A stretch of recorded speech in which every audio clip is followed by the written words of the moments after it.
তুচ্ছ ঘটনাকে কেন্দ্র করে সাভারের খাগান এলাকায় ড্যাফোডিল ইউনিভার্সিটি ও সিটি ইউনিভার্সিটি শিক্ষার্থীদের মধ্যে ব্যাপক সংঘর্ষ হয়েছে। রোববার রাতভর এই সংঘর্ষে আহত হয়েছে 2 শতাধিক শিক্ষার্থী।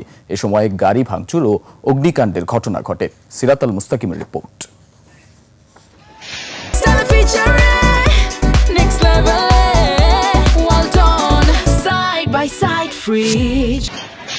সাভারের আশুলিয়া এলাকায় ড্যাফোডিল ইন্টারন্যাশনাল ইউনিভার্সিটির কয়েকজন শিক্ষার্থীর একটি বাসায় সিটি ইউনিভার্সিটির শিক্ষার্থীদের হামলার অভিযোগকে কেন্দ্র করে 2 ইউনিভার্সিটির মধ্যে সংঘর্ষের ঘটনা ঘটে।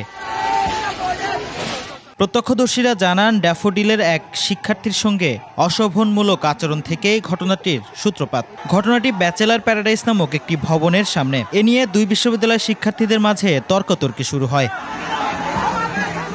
পরে রাত 9টার দিকে সিটি ইউনিভার্সিটির প্রায় অর্ধশত শিক্ষার্থী দেশীয় অস্ত্র ও ইট পাটকেল নিয়ে ড্যাফোডিলের শিক্ষার্থীদের ওই বাসায় হামলা ও ভাঙচুর করলে পরিস্থিতি অশান্ত হয়ে ওঠে। উত্তেজনার এক পর্যায়ে সিটি ইউনিভার্সিটির গাড়িতে আগুন ধরিয়ে দেয় ড্যাফোডিলের শিক্ষার্থীরা।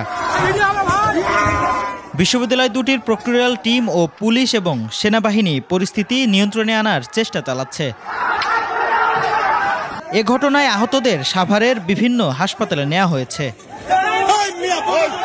সিরাত আল মুস্তাকিম, 21 টেলিভিশন, ঢাকা।